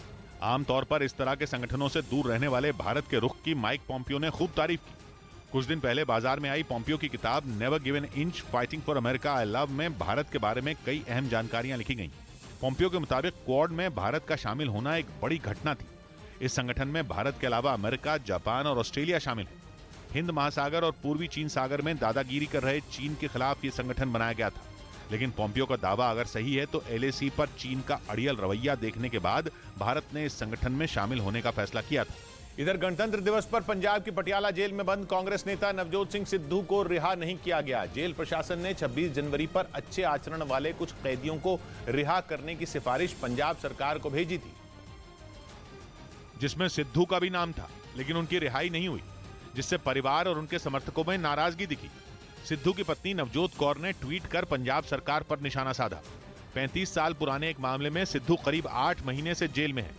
उधर चीन ने बांग्लादेश में निवेश बढ़ाना शुरू कर दिया और वहां के मोंगला पोर्ट को अपनी रणनीति का हिस्सा बना लिया, जबकि बांग्लादेश के इस दूसरे सबसे बड़े पोर्ट के विकास में भारत भी बढ़ चढ़कर निवेश कर रहा है। और 2015 में बांग्लादेश ने भारत की मदद से इसे अपग्रेड करने का फैसला भी किया था, लेकिन चीन को यह हजम नहीं हुआ और वो बीच में कूद पड़ा। 2016 में शी जिनपिंग ने बांग्लादेश के साथ इस पोर्ट के विकास में सहयोग करने का समझौता किया, लेकिन ये बात सिर्फ कागज पर ही रही और बांग्लादेश को चीन से कुछ खास मदद नहीं मिली। जबकि मोंगला पोर्ट पर भारत और बांग्लादेश के बीच बात आगे बढ़ी और खबर आई कि भारत के इंजीनियर जल्द ही मोंगला पोर्ट जाएंगे। और जैसे ही चीन को यह पता चला, वो सक्रिय हो गया। उसने पोर्ट के विकास के लिए दी जाने वाली रकम जल्द ही बांग्लादेश पहुंचने का ऐलान कर दिया, क्योंकि चीन नहीं चाहता कि हिंद महासागर के किनारे बसे इस पोर्ट पर भारत की पकड़ मजबूत हो, और इसीलिए उसने बांग्लादेश में वही चाल चली जो श्रीलंका और पाकिस्तान में चली थी। यानी चीन ने बांग्लादेश को भी कंगाल करने का मन बना लिया है, क्योंकि वो मोंगला पोर्ट के विकास के नाम पर बांग्लादेश को इतना कर्ज देगा कि उसके लिए चुकाना मुश्किल हो जाए। यही नहीं, वो भारत के पूर्वोत्तर राज्यों तक व्यापार के इस रास्ते में दखल देने का अधिकार भी ले लेगा, क्योंकि मोंगला पोर्ट बंगाल की खाड़ी में है, यानी हिंद महासागर के उस हिस्से में जो भारत के राज्य पश्चिम बंगाल और बांग्लादेश के बीच की कड़ी है। चीन ने भारत को घेरने के चक्कर में ही श्रीलंका और पाकिस्तान की दुर्गति कर डाली है, और अब उसकी नजर बांग्लादेश पर है, जो अपने बंदरगाह के विकास के लिए आर्थिक मदद चाहता है। भारत उसकी मदद भी कर रहा है, लेकिन चीन के ऑफर ने बांग्लादेश का लालच बढ़ा दिया और अब वो भारत और चीन दोनों से मदद लेने के चक्कर में है। वो भी ये जानते बूझते कि चीन किसी भी देश की मदद की भारी कीमत वसूलता है। पाकिस्तान और श्रीलंका तो इसका जीता जागता उदाहरण है, जो चीन के कर्ज तले इस कदर दबे की कंगाल ही हो गए। और अब उसकी बुरी नजर बांग्लादेश पर पड़ गई है, क्योंकि हिंद महासागर में भारत को घेरने के चक्कर में वो बांग्लादेश को बलि का बकरा बनाने के मूड में है। वरना 2016 में वादा करके भूलने वाले शी जिनपिंग को अचानक बांग्लादेश के मोंगला पोर्ट की याद नहीं आती। इधर दिल्ली के प्रेमनगर इलाके में आईसीआईसीआई बैंक के एक एटीएम में लूट की वारदात को अंजाम देने पहुंचे 2 लड़कों को पुलिस ने धर दबोचा। पुलिस को लूट की जानकारी मुंबई से मिली, क्योंकि जैसे ही दोनों लड़कों ने एटीएम मशीन तोड़ने की कोशिश की, बैंक के मुंबई कंट्रोल रूम में अलार्म बज गया। जिसकी सूचना उन्होंने फौरन पुलिस को दे दी और पुलिस ने वहां से 2 लड़कों को पकड़ लिया। नाबालिग बताया जा रहा है, वो 17-18 साल के लड़के हैं कोई। पुलिस के हत्थे चढ़ने से पहले वो दोनों आरोपी वहां लगे सीसीटीवी कैमरे और एटीएम मशीन तोड़ चुके थे, लेकिन इससे पहले कि वो रुपए चुरा पाते पुलिस ने उन्हें धर दबोचा। उधर मुंबई से चौंकाने वाला मामला सामने आया। वहां आर्थर रोड जेल में लाए गए एक कैदी की तलाशी के दौरान सोना मिला, जिससे कैदी की तलाशी लेने वाले पुलिसकर्मी भी हैरान रह गए, क्योंकि बताया गया कि उस कैदी को कस्टम्स विभाग की टीम मुंबई के एयरपोर्ट से गिरफ्तार करके लाई थी, लेकिन जेल में एंट्री के समय जब उसकी तलाशी ली गई तो उसकी पैंट में छिपाकर रखी गई एक पतली सी थैली का पता चला, जिससे करीब 750 ग्राम सोना बरामद किया गया। इस बीच पश्चिमी मीडिया ने दावा किया कि यूक्रेन युद्ध में रूस अपनी सेना को मजबूत करने के लिए जेलों में बंद महिला कैदियों को भी फौज में शामिल कर सकता है। बताया गया कि सजा माफी के बदले महिला कैदी भी हथियार उठाने के लिए तैयार हैं, जिसके लिए अब पुतिन की हरी झंडी का इंतजार है। करीब 1 साल से जारी युद्ध में रूसी सेना को बड़े नुकसान का अनुमान है। यूक्रेन ने तो यहां तक दावा कर दिया कि युद्ध में पुतिन के करीब 1.25 लाख सैनिक मारे गए और उसी कमी से निपटने के लिए महिला कैदियों की भर्ती हो सकती है। पश्चिमी मीडिया में यह भी दावा है कि कुछ महिला कैदियों ने खुद सजा माफ होने की शर्त पर जंग के मैदान में डॉक्टर, नर्स या सिग्नलमैन के तौर पर काम करने का संदेश भिजवाया। रूस की अलग अलग जेलों में करीब 40,000 महिला कैदी बंद हैं। उधर 17 से 27 फरवरी तक साउथ अफ्रीका में होने वाले युद्ध अभ्यास ने अमेरिका की नींद उड़ा दी, क्योंकि यह अभ्यास साउथ अफ्रीका अकेला नहीं करेगा, बल्कि रूस और चीन की नौसेना भी इसमें शामिल होगी। और तीनों देश समंदर में उस समय अपनी ताकत दिखाएंगे जब यूक्रेन जंग को 1 साल पूरा हो चुका होगा। अमेरिका को यही बात खटकी, क्योंकि साउथ अफ्रीका के पूर्वी तट पर होने वाले इस युद्ध अभ्यास में रूस और चीन की नेवी भी हिस्सा लेंगी और 17 से 27 फरवरी तक उनकी नौसेनाएं शक्ति प्रदर्शन करेंगी। यानी 24 फरवरी और उसके आसपास के दिनों में एक विशाल युद्ध अभ्यास होने वाला है, जिसका नाम रखा गया है मौजी 2, जो 10 दिन तक हिंद महासागर के किनारे चलेगा। और यही बात अमेरिका को परेशान कर रही है। हालांकि साउथ अफ्रीका ने पश्चिमी देशों को भरोसा दिया कि ये एक रूटीन एक्सरसाइज है, लेकिन अमेरिका को उसकी बात पर विश्वास नहीं हुआ, क्योंकि वो एक बार साउथ अफ्रीका पर भरोसा कर सकता है, लेकिन रूस और चीन पर भरोसा करना उसके लिए नामुमकिन है। और इसी वजह से वो तीनों देशों के युद्ध अभ्यास की खबर सुनकर रेड अलर्ट पर है। यानी अमेरिका के लिए ये ड्रिल रूटीन एक्सरसाइज नहीं है, बल्कि यूक्रेन जंग के बाद उसके खिलाफ खड़े 3 देशों का चक्रव्यूह है, जिसे भेदना उसके लिए आसान नहीं होगा, क्योंकि चीन और रूस दोनों की अफ्रीकी देशों से गहरी दोस्ती है और दोनों ही उन्हें सैन्य और आर्थिक मदद देते रहते हैं। यही वजह रही कि साउथ अफ्रीका ने रूस और चीन के साथ मिलकर युद्ध अभ्यास करने का ऐलान किया। यह अलग बात है कि वो इस एक्सरसाइज पर पश्चिमी देशों को सफाई देता फिर रहा है, लेकिन जानकार मानते हैं कि साउथ अफ्रीका चाहता तो अभ्यास की तारीख थोड़ी पहले या फिर आगे खिसक सकती थी, लेकिन ऐसा नहीं हुआ और यह ड्रिल 24 फरवरी के आसपास होने जा रही है, जिससे साफ होता है कि साउथ अफ्रीका खुलकर रूस और चीन का साथ देने के मूड में है। वैसे वो ये बात पहले भी साबित कर चुका है, क्योंकि जब संयुक्त राष्ट्र में यूक्रेन जंग पर रूस के खिलाफ प्रस्ताव आया था तो साउथ अफ्रीका ने वोटिंग में हिस्सा नहीं लिया था, यानी रूस का साथ दिया था। इधर हिमाचल प्रदेश के मनाली में कुछ सैलानी आपस में भिड़ गए, जिसका वीडियो सोशल मीडिया पर वायरल हो गया, जिसमें भारी बर्फबारी के बीच कुछ पर्यटक एक दूसरे पर लात घूंसे बरसाते दिखे। वहां काफी देर हंगामा होता रहा, जिसके बाद बीच बचाव कर लोगों ने मामला शांत कराया। बताया गया कि पर्यटकों के बीच गाड़ियों के परमिट लेने पर झगड़ा हुआ। उधर पश्चिमी मीडिया की एक रिपोर्ट में दावा किया गया कि रूस के सैनिक जंग में अपने T-14 टैंकों के खराब प्रदर्शन से परेशान हैं और वो इसकी शिकायत अपने सीनियर अधिकारियों से भी कर चुके हैं। लेकिन इसके बावजूद इन टैंकों की अगली खेप को जंग के मैदान में भेजने की तैयारी शुरू हो चुकी है, जबकि रूसी सेना T-14 टैंकों का इस्तेमाल करने से पहले से कतरा रही है, क्योंकि रूस के कई अधिकारी इन टैंकों के इंजन और थर्मल इमेजिंग सिस्टम में खराबी की बात कह चुके हैं। यहां तक कि रूस के रक्षा मंत्री सर्गेई शोइगु भी इन टैंकों की खामियों को गिना चुके हैं, लेकिन इसके बावजूद रूस एक बार फिर इन्हें जंग में भेजना चाहता है। जबकि दूसरी ओर नेटो के सदस्य रूस के खिलाफ लड़ाई के लिए यूक्रेन की टैंक आर्मी को मजबूत करने में जुटे हैं। हाल ही में जर्मनी ने अपना घातक लेपर्ड 2 टैंक यूक्रेन को देने का ऐलान किया। ब्रिटेन पहले ही अपने 14 चैलेंजर 2S टैंक देने की बात कह चुका है, जिससे यूक्रेन की ताकत कई गुना बढ़ जाएगी। ऐसे में T-14 टैंकों की वजह से रूस को आने वाले दिनों में बड़ा नुकसान उठाना पड़ सकता है। पश्चिमी मीडिया के मुताबिक इसी आशंका से पुतिन की फौज घबराई हुई है। इधर हरियाणा के कुरुक्षेत्र में झंडा फहरा रहे पूर्व मंत्री संदीप सिंह के खिलाफ विरोध प्रदर्शन से हंगामा मच गया। वहां एक महिला संदीप सिंह के झंडा फहराते ही उनके विरोध में नारे लगाने लगी और सुरक्षा घेरा तोड़कर आगे आने की कोशिश करती नजर आई। हालांकि इससे पहले कि वो संदीप सिंह तक पहुंच पाती, पुलिस वालों ने उसे पीछे धकेल दिया। इसके बाद जो हुआ, ब्रेक के बाद वो हद दर्जे का शातिर है। गवर्नमेंट फंक्शनरी को इम्पर्सनेट करता था, आवाजें बदलता था। न्यूज चैनलों के इतिहास में पहली बार न्यूज 18 इंडिया की web series FIR number 208 streaming soon. Himachal Pradesh के मनाली में बर्फबारी के बीच पर्यटकों में मारपीट, वाहनों को आगे बढ़ाने की वजह से हुआ विवाद, लोगों ने समझा बुझाकर सुलझाया मामला। उत्तर प्रदेश के मथुरा के ब्रज में होली की शुरुआत, वृंदावन के बांके बिहारी मंदिर में उड़ा अबीर गुलाल। 45 दिन तक चलेगा ब्रज में होली का त्योहार।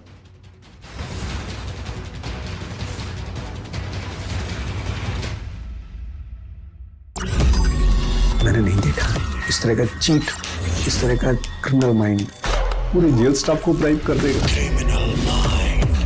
मैं सोच भी नहीं सकता था। गवर्नमेंट फंक्शनरी को इम्पर्सनेट करता था, आवाजें बदलता था। टारगेट भी बहुत पावरफुल धनवान लोगों को करता है। ये एक ही चीज से रुक सकता है, अगर आप इसकी जीभ काट दो। न्यूज चैनलों के इतिहास में पहली बार न्यूज 18 इंडिया की web series FIR number 208 streaming soon. मैंने नहीं देखा इस तरह का चीट, इस तरह का क्रिमिनल माइंड पूरे जेल स्टाफ को ब्राइब कर देगा। मैं सोच भी नहीं सकता था। गवर्नमेंट फंक्शनरी को इम्पर्सनेट करता था, आवाजें बदलता था। टारगेट भी बहुत पावरफुल धनवान लोगों को करता है। ये एक ही चीज से रुक सकता है, अगर आप इसकी जीभ काट दो। न्यूज चैनलों के इतिहास में पहली बार न्यूज 18 इंडिया की web series FIR number 208 streaming सून।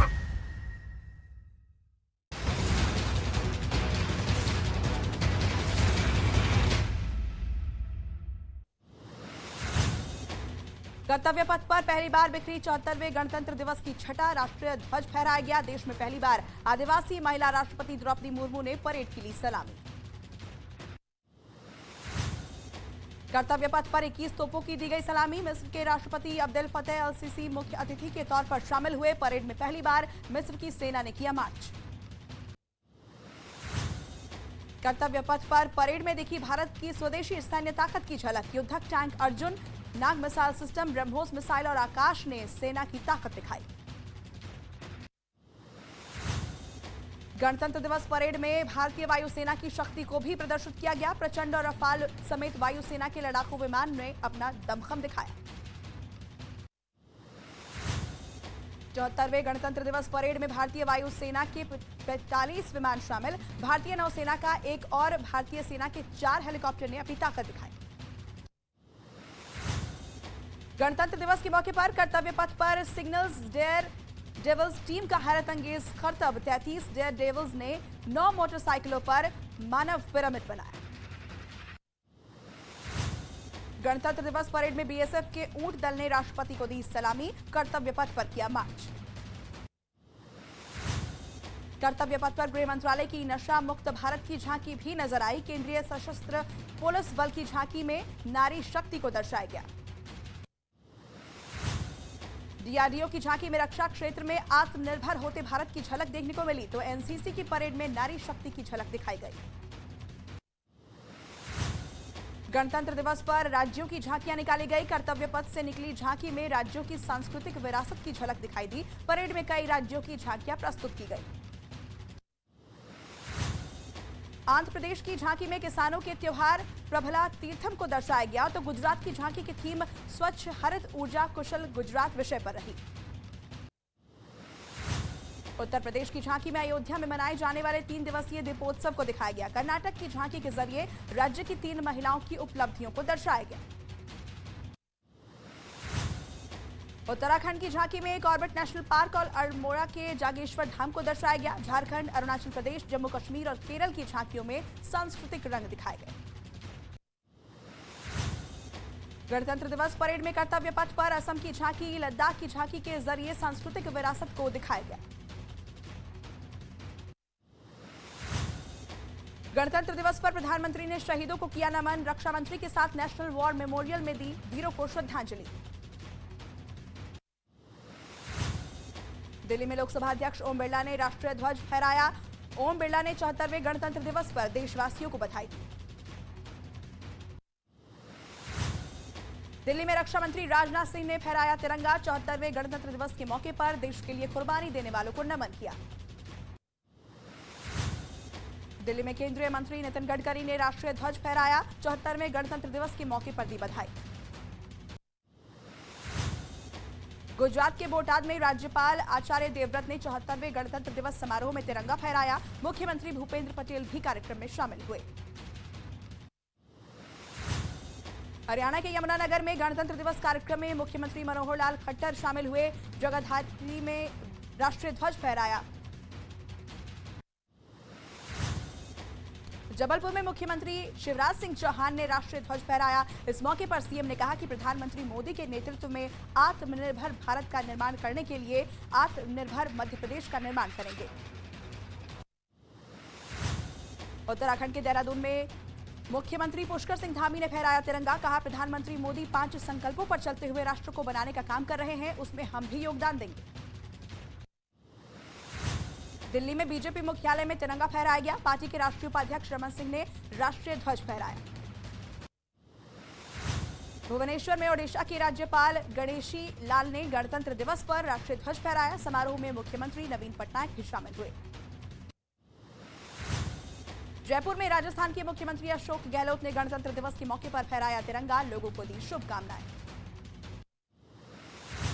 छत्तीसगढ़ के जगदलपुर में मुख्यमंत्री भूपेश बघेल ने किया ध्वजारोहण। अगले वित्त वर्ष से बेरोजगारों को भत्ता देने का ऐलान किया।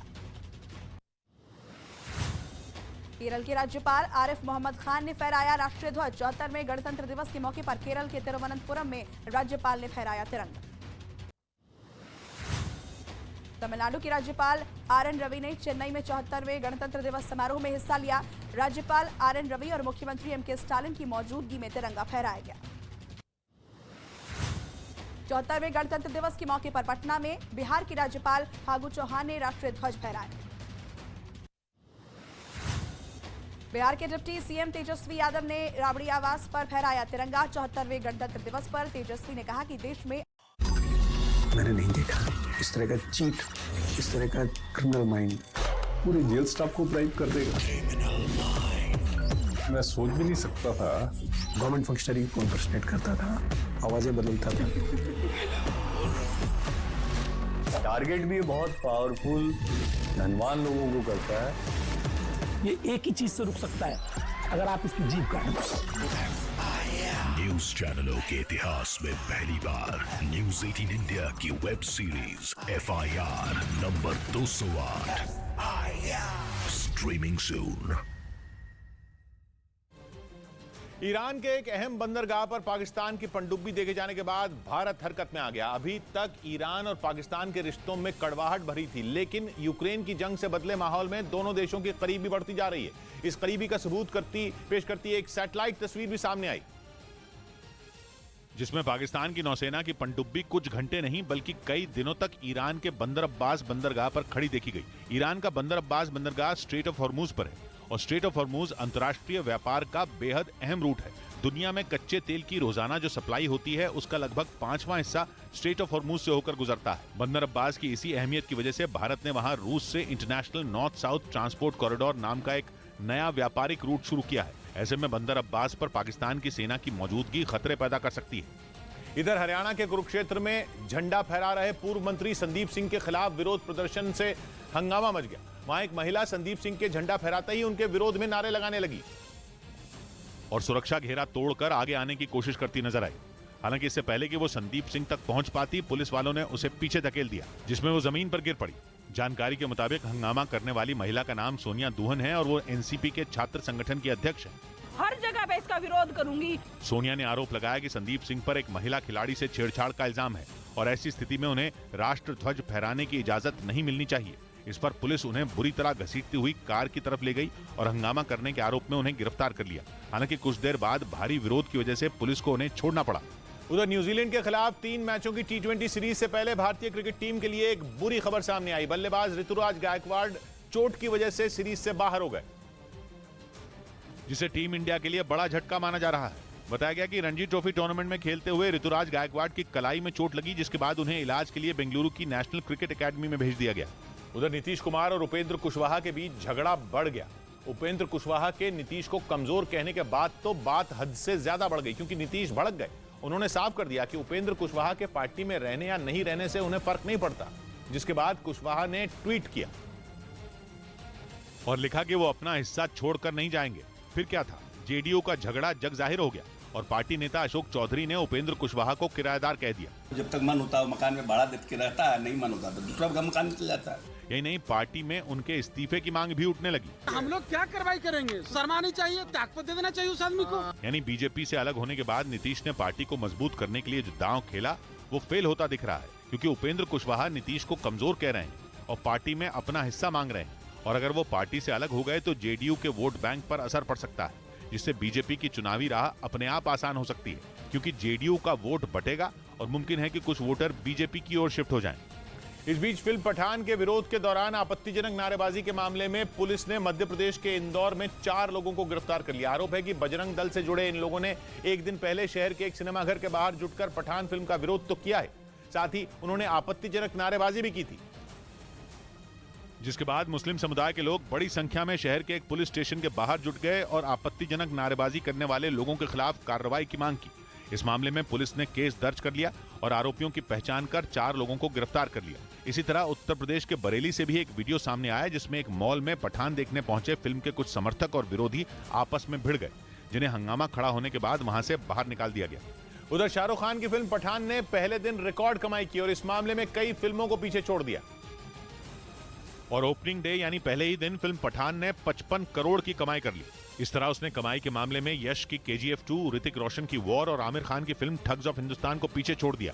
इस बीच पश्चिमी मीडिया ने दावा किया कि पुतिन ने अमेरिका को सबक सिखाने और चीन से अपनी दोस्ती मजबूत करने के लिए MH17 विमान को मार गिराने का आदेश दिया था। मलेशियन एयरलाइंस के इस विमान को 2014 में पूर्वी यूक्रेन में ढेर कर दिया गया था, जिसमें सवार कुल 283 लोगों की मौत हो गई थी। MH17 विमान पर 2014 में उस वक्त हमला हुआ था जब वो पूर्वी यूक्रेन के ऊपर से गुजर रहा था।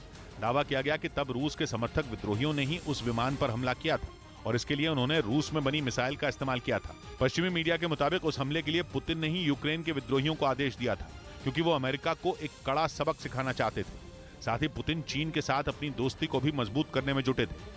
और दावा है कि इसी दोस्ती को निभाने के लिए पुतिन ने MH17 जैसे यात्री विमान को भी मार गिराने का आदेश दे दिया था, क्योंकि पश्चिमी मीडिया के मुताबिक MH17 को गिराने का फैसला एक बदले से जुड़ा था, जो कि एक दूसरे यात्री विमान MH370 के गायब होने के कई महीने बाद लिया गया था। MH370 मार्च 2014 में उस वक्त अचानक गायब हो गया था जब वो कुआलालंपुर से बीजिंग जा रहा था। उस विमान में 227 यात्रियों समेत कुल 239 लोग सवार थे, जिनका कुछ पता नहीं चला, जबकि विमान में सवार कुल यात्रियों में 153 चीन के थे। दावा है कि विमान के गायब होने के बाद रूस और चीन को शक हुआ कि अमेरिका ने उसे मार गिराया था, जिसके बाद पुतिन ने शी जिनपिंग को भरोसा दिलाया कि इसका जवाब देने का काम वो उन पर छोड़ दें। पश्चिमी मीडिया के मुताबिक MH370 के गायब होने के कुछ महीने बाद ही MH17 को मार गिराया गया, जिसके लिए आदेश पुतिन ने ही दिया था। इधर बिहार के पूर्णिया में एक घर की छत पर पाकिस्तान का झंडा लगा होने से बवाल मच गया, जिस पर पुलिस ने फौरन एक्शन ले लिया और न सिर्फ वहां पहुंचकर घर से पाकिस्तान का झंडा उतरवाया, बल्कि इस मामले में शिकायत भी दर्ज कर ली। देख के उसको जांच पड़ताल के बाद ही हम बता पाएंगे। या पुलिस के मुताबिक ये घर मोहम्मद अशफाक नाम के शख्स का बताया गया, जिसने अपनी सफाई में ये दावा किया कि उसकी छत पर पाकिस्तान का झंडा कुछ बच्चों ने लगाया। उधर न्यूज एजेंसी ANI के मुताबिक चीन सीमा विवाद पर समझौते की आड़ में भूटान को धोखा दे रहा है। ANI की रिपोर्ट में दावा किया गया कि चीन बातचीत का बहाना करके भूटान की सीमा में तेजी से घुसपैठ कर रहा है और वो विवादित क्षेत्रों में गांव और बस्तियां बसाकर उन पर कब्जा जमा रहा है। इसके साथ ही चीन भूटान से विवाद वाले हिस्सों में अपने लोगों को बसा रहा है। रिपोर्ट के मुताबिक इसके लिए चीन उन लोगों को पैसे और दूसरी सुविधाओं का लालच भी दे रहा है। चीन भूटान के साथ 400 किलोमीटर से ज्यादा लंबी सीमा साझा करता है और दोनों देशों के बीच सीमा के कई हिस्सों को लेकर सालों से विवाद चला रहा है। इसी सीमा विवाद को सुलझाने के लिए चीन और भूटान ने 2021 में एक समझौते पर दस्तखत किए थे, जिसके बाद दोनों देशों के बीच कई दौर की बातचीत हो चुकी है। और कुछ रोज पहले भी चीन ने भूटान से बातचीत में यह भरोसा दिलाया था कि वो जल्द ही विवाद को सुलझा लेगा, लेकिन अब खबर आ रही है कि वो भूटान की ही जमीन को हड़प रहा है, जो कि भारत के लिए भी खतरे की घंटी है, क्योंकि भूटान की उत्तरी सीमा पर जिन 2 इलाकों पर चीन का दावा है, इनमें एक चुंबी घाटी का है। इसी के नजदीक डोकलाम में भारत और चीन के बीच गतिरोध हुआ था और चीन भूटान से इसी इलाके की मांग कर रहा है जो भारत के सिलीगुड़ी कॉरिडोर के करीब है। सिलीगुड़ी कॉरिडोर को चिकन्स नेक भी कहा जाता है, जो भारत के लिए बेहद अहम है क्योंकि यही कॉरिडोर पूर्वोत्तर राज्यों तक पहुंचने के लिए मुख्य रास्ता है। ऐसे में चीन अगर इसके करीब आकर बैठ गया तो भारत के लिए वो बड़ा खतरा बन जाएगा। कहा जा रहा है कि इसी वजह से चीन ने भूटान के साथ वार्ता वाली चाल चली ताकि बातचीत की आड़ में वो दोनों देशों की सीमा के विवादित हिस्सों पर कब्जा जमा सके। इधर दिल्ली के पहाड़गंज थाने में तैनात देवेंद्र कुमार नाम के एक हेड कांस्टेबल ने खुदकुशी कर ली। पुलिस ने मौके से एक सुसाइड नोट बरामद करने का दावा किया, जिसकी जांच कराई जाएगी। हेड कांस्टेबल देवेंद्र कुमार ने पहाड़गंज थाने के बैरक नंबर 3 में सिर में गोली मारकर खुदकुशी की। इस बीच गणतंत्र दिवस की परेड में भारत के मेहमान बने मिस्र के राष्ट्रपति भारत की तोपों का दम देखकर हैरान रह गए। पहली बार 21 तोपों की सलामी देने के लिए भारत में बनी तोपों का इस्तेमाल किया गया, जबकि इससे पहले तक भारत में हमेशा ब्रिटिश युग की 25 पाउंडर तोपों का इस्तेमाल होता था। लेकिन भारत के गणतंत्र दिवस पर मेहमान बनकर पहुंचे मिस्र के राष्ट्रपति को भारतीय तोपों से सलामी दी गई। 21 तोपों की सलामी देखकर मिस्र के राष्ट्रपति अब्दुल फतेह अल सीसी हैरान रह गए। पिछले कुछ सालों से भारत में 105 मिलीमीटर वाली फील्ड गन बनाई जा रही हैं। इन्हीं का इस्तेमाल इस बार 21 तोपों की सलामी देने के लिए किया गया। मेक इन इंडिया अभियान के तहत भारत में इन तोपों का उत्पादन किया जा रहा है। विशेष राष्ट्रीय मेहमानों को 21 तोपों की सलामी देना भारत की परंपरा रही है, लेकिन इसके लिए स्वदेशी तोपों का इस्तेमाल पहली बार किया गया। कोरोना की वजह से 2 साल तक भारत के गणतंत्र दिवस के समारोह में कोई विदेशी मेहमान शामिल नहीं हुआ था। उधर यूक्रेन में अचानक रूस ने अपने सबसे खतरनाक टैंक भेजने का फैसला कर लिया। ऐसे टैंक जो यूक्रेन के हर टैंक पर भारी पड़ेंगे। इन टैंकों को किलिंग मशीन तक कहा जाता है, जो सीरिया और लीबिया में हुई लड़ाई में अपना दम दिखा चुके हैं। यूक्रेन की फौज को अमेरिका से नए टैंक मिलने की खबर के बाद यह फैसला लिया गया। हॉलीवुड फिल्म मैड मैक्स की आग उगलने वाली गाड़ियों से इस टैंक की तुलना की जाती है। ये टैंक इतने खतरनाक हैं कि ये बारूदी सुरंग के ऊपर से गुजर जाएं तो इन पर कोई फर्क नहीं पड़ता। इन पर ऐसी बंदूकें तैनात हैं जो 3 किलोमीटर दूर तक सटीक निशाना लगा सकती हैं। रफ्तार में बेजोड़ और ताकत में बेमेल ये टैंक यूक्रेन की जंग में बेहद अहम साबित होंगे। जर्मनी और अमेरिका से मिल रहे नए टैंकों को चुनौती देने के लिए इन टैंकों को यूक्रेन भेजा गया है। ब्रेकिंग न्यूज आ रही है पंजाब से। फिलीपींस में बैठे आतंकी अर्श डल्ला और उसके साथी मनप्रीत ने पंजाब पुलिस को खुली चुनौती दी है। न्यूज 18 को एक ऑडियो भेजा गया है जिसमें खुद को आतंकी मनप्रीत बताने वाले एक आदमी ने यह दावा किया कि पंजाब पुलिस ने लुधियाना के जगरांव में हुए एक एनकाउंटर में गलत आदमी को गोली मार दी। जगरांव में हुए उस एनकाउंटर में पुलिस की गोली लगने से एक बदमाश घायल हो गया, जबकि एक बदमाश फरार हो गया। पुलिस के मुताबिक पंजाब के एक कारोबारी से आतंकी अर्श डल्ला और उसके साथी मनप्रीत के नाम पर 30 लाख रुपए की फिरौती मांगी गई थी, जिसका पता चलते ही पुलिस ने पैसे लेने आ रहे बदमाशों को घेर लिया और फिर मुठभेड़ के दौरान पैर में गोली लगने से एक बदमाश घायल हो गया। इस घटना के बाद न्यूज 18 को एक ऑडियो भेजा गया जिसमें खुद को आतंकी मनप्रीत बताने वाले उस शख्स ने यह दावा किया कि जगरांव में पुलिस ने बेकसूर आदमी को गोली मारी, लेकिन उसने यह भी माना कि वो आदमी उसका साथी है। हालांकि न्यूज 18 इस ऑडियो की पुष्टि नहीं करता है। ਤੇ ਬੋਲਦਾ ਵੀਰ ਮਨੀਲਾ ਤੋਂ ਤੇ ਵੀਰ ਇੱਕ ਗੱਲ ਕਰਨੀ, ਜਿਹੜੀ ਅੱਜ ਆ ਜਗਰਾਵੀ ਪੁਲਿਸ ਨੇ ਗੋਲੀ ਮਾਰੀ ਆ ਬੰਦੇ ਦੇ ਤੇ ਉਹਨੂੰ ਸਾਡੇ ਨਾਲ ਰਲਾਇਆ ਆ ਵੀ ਸਾਨੂੰ ਤਾਂ ਇਸ ਚੀਜ਼ ਦਾ ਪਤਾ ਹੀ ਨਹੀਂ ਸੀਗਾ ਵੀ ਫਰੌਤੀ ਮੰਗੀ ਆ। ठीक है, आनंद तिवारी हमारे साथ जुड़ रहे हैं। आनंद, तो अभी इसमें मामला पूरा है क्या? ये जी देखिए किशोर जी, आज एक इनकाउंटर हुआ है जगरांव में पंजाब के, जहां पर 2 लोगों को पकड़ने के लिए पुलिस ने वहां पर बैरिकेड लगाए थे। एक गैंगस्टर को पकड़ा गया है। उसके बाद एक फिलीपींस से एक जो आतंकी अजदल्ला उसके सहयोगी ने मनप्रीत ने न्यूज 18 को एक ऑडियो भेजा और उसमें दावा किया है कि पुलिस ने गलत लोगों को पकड़ा है और ये हमारे करीबी जरूर थे, लेकिन हमारे नाम पे ये फिरौती मांग रहे थे। इससे हमारा कोई लेना देना नहीं है। उन्होंने पंजाब पुलिस को खुली चुनौती दी है कि अगर जरूरी है तो आप हमसे आके बात करें, और सीधा मैसेज दिया है। पंजाब पुलिस इस ऑडियो की भी तस्दीक करेगी और इस पूरे मामले को लेकर लगातार पंजाब पुलिस जो है जिस बदमाश को पकड़ा है उससे लगातार पूछताछ कर रही है।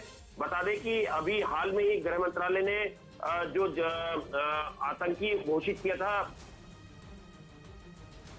आनंद आवाज आ रही है?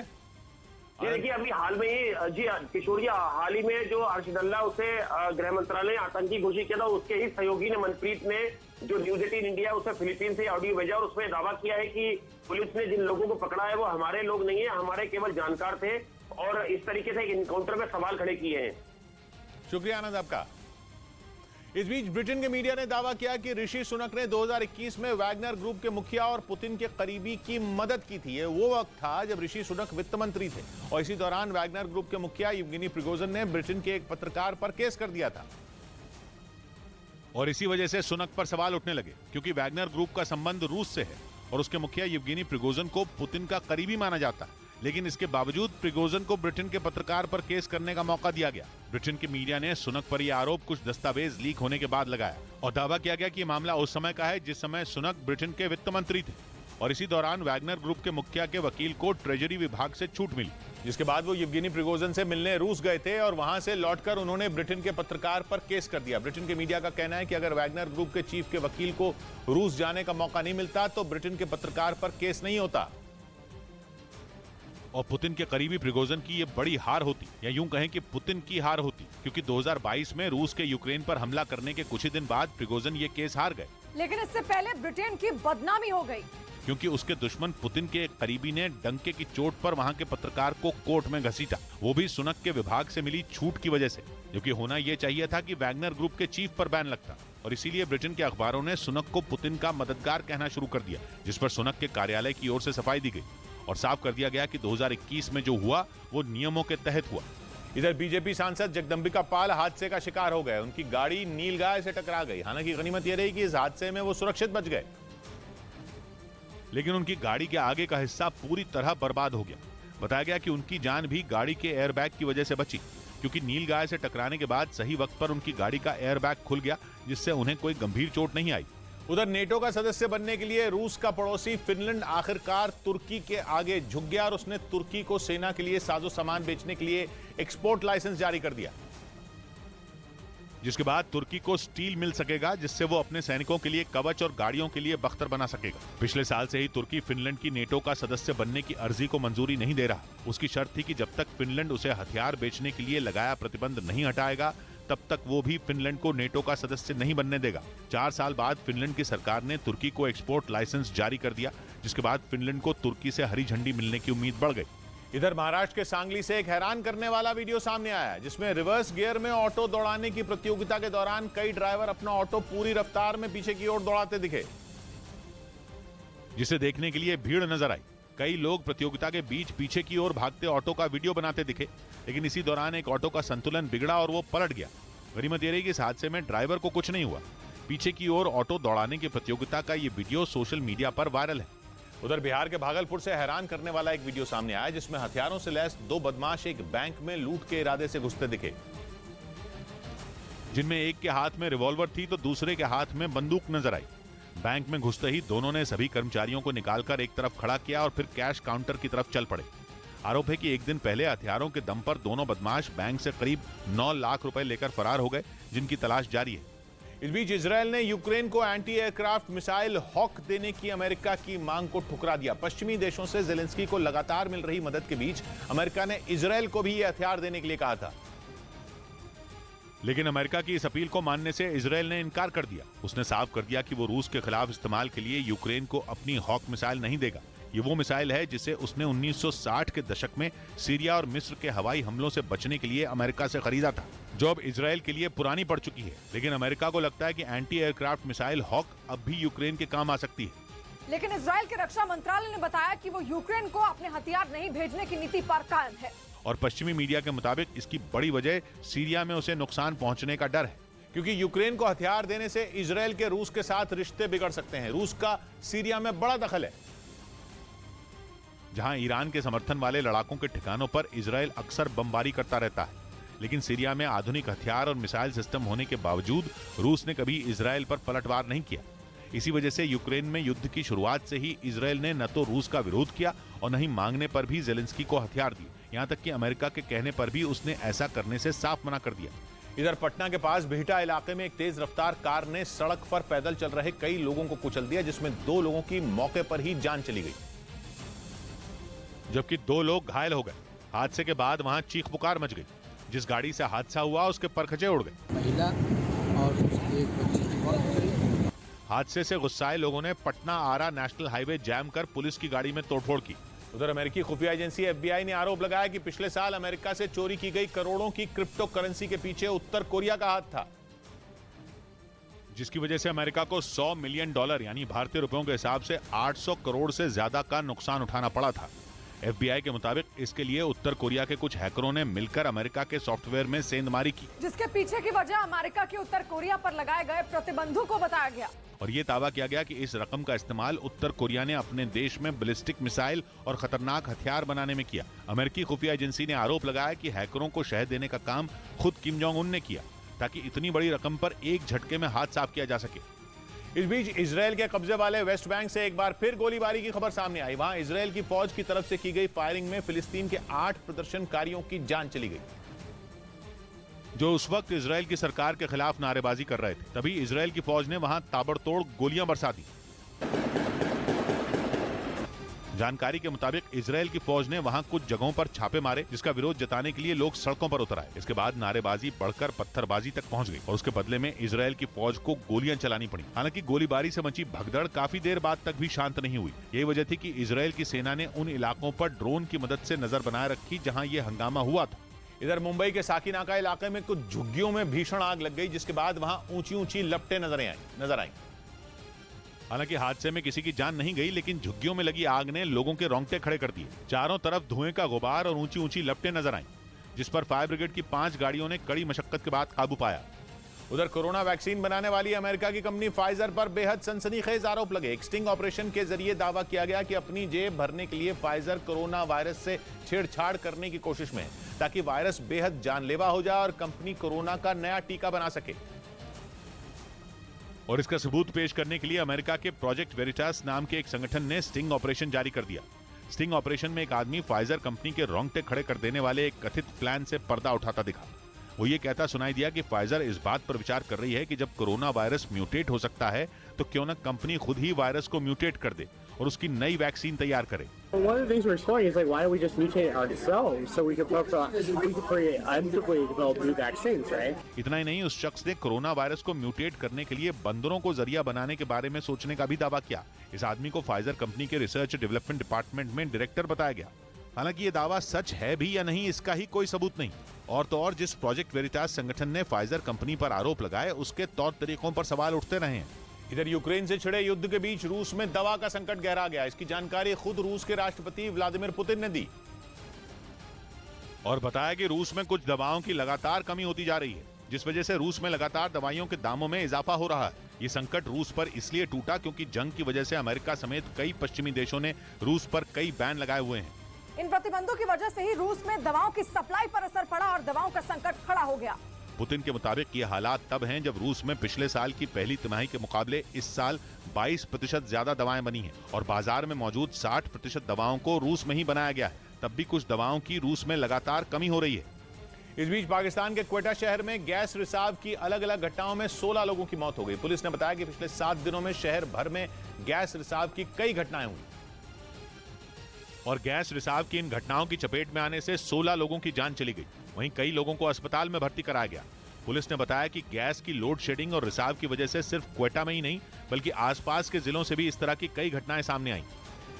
छीन लेगी नेकियां ईमान को ले जाएगी, छीन लेगी नेकियां ईमान को ले जाएगी, भूख दौलत की कहां इंसान को ले जाएगी। 100 बात की एक बात कही यतीन है, गांव की बोली तुझे शर्मिंदगी देने लगी, ये बनावट ही तेरी पहचान को ले जाएगी। मिलते हैं कल, घड़ी जब इशारा करेगी 9 बजे रात का, वक्त फिर होगा 100 बात की एक बात का।